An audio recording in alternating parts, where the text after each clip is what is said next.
Hey there folks, welcome back to another video. Today we're going to be taking a look at this concept mask that I did of the, it's kind of a mix between the actual hero mask from Halloween 1, at least what it looks like now, mixed with the actual 2018 mask. This is a TOTS 2018 mask. This was actually my first Michael Myers mask that I had ever gotten. And it's been through quite a different things. After I finally finished its paint job, a long time ago, about a year and a half ago. Well, that's not a long time, but whatever. After about a year and a half ago, I wasn't too happy with it, so then I started using it to practice on.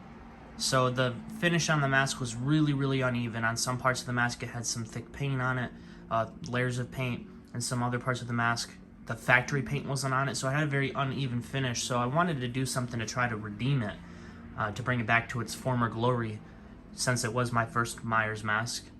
And I wanted it to look good, so I tried to test out the flashback treatment on it subtly, and as I was doing it, then I started liking the idea of doing some kind of dimpling action with the sponge that I was using, so it kind of gives it this really kind of rough texture on it.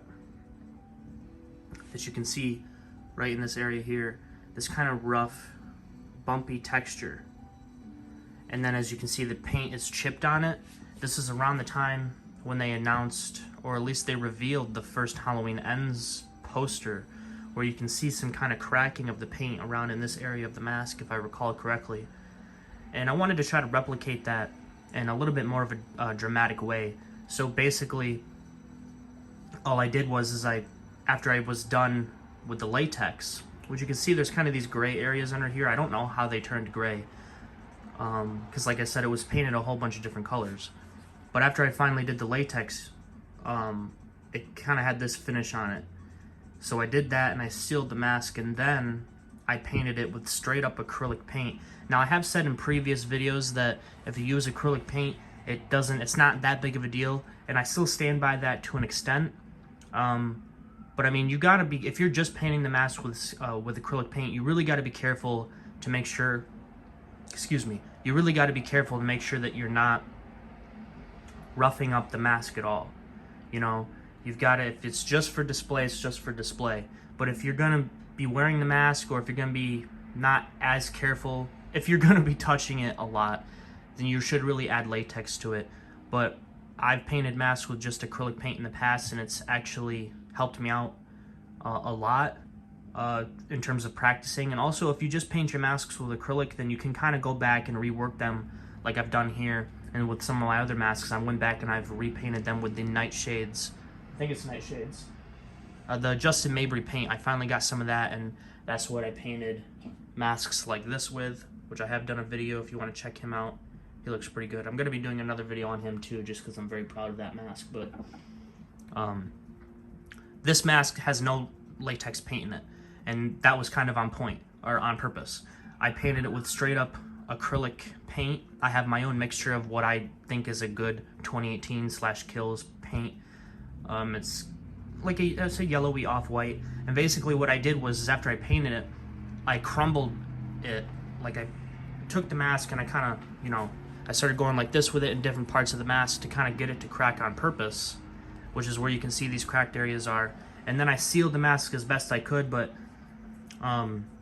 like with these areas you can see are kind of flaking up, those areas are going to chip off if you handle it too much.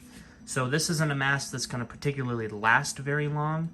It was all just an attempt to me to make the mask look as good as possible with my own kind of idea with it right now, because like I said, it was my first mask, so I kind of wanted to make it look pretty cool. And when I first got the mask, I cut out all these sculpted marks, because at the time I thought that was actually accurate. I didn't realize they were just sculpted cuts. I thought they were actually cut out. Same thing with around the eyes, and then actually right here, you can see that there's a bit of a fish hook cut right there. And that's something that will happen on a lot of latex masks, or even urethane or foam latex masks. If you're not careful with them when you're pulling them down, that sort of cut can happen. I think that happened when I was scrubbing off some paint from before, so that's a bit irksome, but I think it kind of adds to the look right now. And then also the mouth was cut open. I can't remember if that was like that when it was factory or not. It might have been. I'm not particularly sure. But also the hair is a mixed mash between its own hair, hair from 78 masks, hair from Kills masks. A bunch of leftover hair that I have, or that I had, is mixed in there. And it's got a whole bunch of gel in there. Initially, when I did the mask, I kind of gave it a little bit more of a 78 vibe. It was very rough and crazy looking all over the place with horns and things like that. But eventually I settled on this look because I think that the Kills mask, or the 2018 mask, looks its best when it's got kind of more subtle slicked back here. There is still some little horns around, so you can play with them and get them to come out a little bit, but there's nothing too crazy. As of right now, it's just kind of slicked back. And also, this is something that I noticed not too long ago, is this side is a little bit high, and I've seemed to have noticed that in a lot of the 2018s that I've done. Well, I've only done 3, but that's something I've noticed on a lot of the masks. So I don't know if that's actually sculpted like that, and we're probably supposed to intentionally go down. I don't see how I would have made that mistake 3 times, but it's very possible. So I don't know if the actual TOTS mask is like that, and then when you see guys do rehauls, they intentionally go below it to keep it a little bit more even. It might have just been my own mistake, I don't know. Yeah, I'm not entirely sure, because it looks like the sculpt line is a little bit lower. I don't know, that might have just been something I did again. But anyway, the mask doesn't look particularly, or, I mean, it looks okay on the bust, but it's not, it's a little bit high, just because the bust was shaped for this. This is a little bit bigger of a mask, so it sits a little bit differently. So it's a little bit high on this particular bust, but I think it still looks okay. It doesn't look bad. It's not something that I particularly would leave on there. It just kind of sits by itself, but I really do like this. And if you want just a quick look at the coveralls, these are my 78 coveralls, and then you got the classic black tee. Eventually I will be painting this area to make it look a little bit more realistic.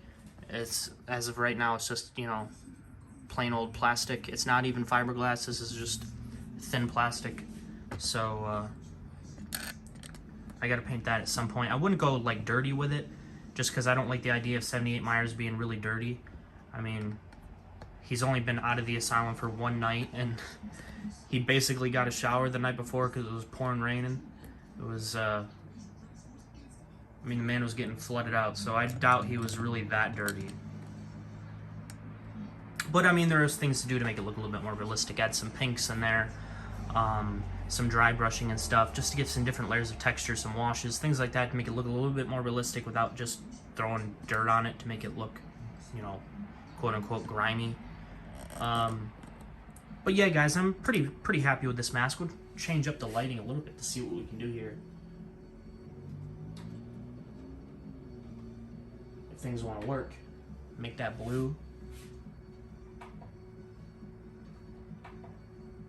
Make that white. It's a little bit more intense right here. Bring that down. Just some different lighting options. I will show you guys what the mask does look like off the bust. Just me holding it, so you can get a better, more close-up look to it.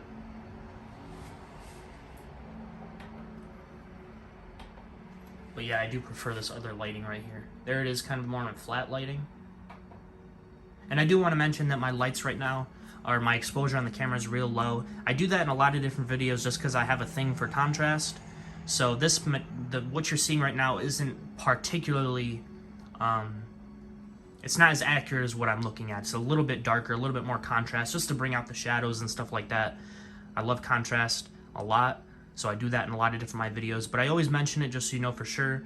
But I'll probably be doing some pictures of this mask at some point so you can get a better idea of what it looks like. I'm not going to go through and change all the settings right now.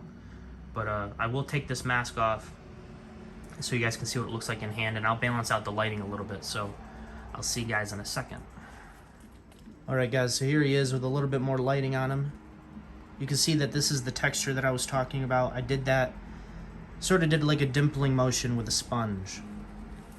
You see he's, and the only paint work that I did to it after I painted it this kind of eggshell color, it's a little bit more yellow than eggshell, but I did just a grimy brown wash over the top of it to pick up a lot of those details. I didn't do anything specific like, you know, line out the shadow or line out the cheekbones. I didn't do anything specific to the eyebrows. It's simply just a wash. There's not a whole lot of intentional work like there would be on, say, a 78. You know, intentional shadows to make it look very specific. This is all just very random. And again, you can see that cut right there. And you can see those gray areas underneath is where all the mask or all the paint is kind of chipping off. And like I said, this isn't something that would let, right there we got a little bit of a hiccup. I don't know what happened right there, that difference in color. But this isn't a mask that's particularly going to last very long. But in terms of the paint job, the more it gets moved around and stuff like that, the more little chips are going to come off of it. But I think that it's a really cool look. Now, if somebody wanted me to do this for them, I'm not entirely sure how I would get the paint cracked method without can't talk. I don't know how I would do the paint cracking but making it last long. I'm not too sure on how to do that. So I don't know if I would be doing these and selling them because I don't know how comfortable I would be with sending out a mask that just is gonna chip if you handle it. Because I mean, if I could just touch any part of this mask and it will chip more and more. So, but I think as far as it goes with just a look, it looks pretty cool. And there you can see the back of the hair is real nasty looking. It's all stringy. Look like a damn bird nest. So I'm pretty proud of this mask. I do like it a lot. My only gripe with it would be is, like I said, this kind of part right here. It's a little bit high. And I don't know. I don't see where I would have went past the line. It's entirely possible I could have just went over it. I mean, maybe it's right here. I'm not sure. I might have covered it with latex. I don't know. But that's something to always keep in mind when you're doing these masks. You gotta make sure that you're going over the hairline properly. And I think that's something, when I was doing this mask, I think that I got pretty down. The glue marks aren't perfect. The glue marks are definitely my biggest gripe with this mask. And then I mentioned that short little gray line that's just above the cheekbone lining. So, but as far as the hair work on this one goes, I'm very proud of this one and some other ones that I've done more recently. But that's a little bit bothersome. It's okay, it's not too bad. But I really do like the way this mask looks, and like I said before a million times, this is my first Myers mask. So I wanted him to look pretty cool in the collection, instead of looking like he got his ass kicked 600 times. So, as far as this goes, I think it's all said and done. If you guys enjoyed the video, please let me know down in the comments. Give the video a like, maybe subscribe. All that would be greatly appreciated. And of course, until next time, true believers.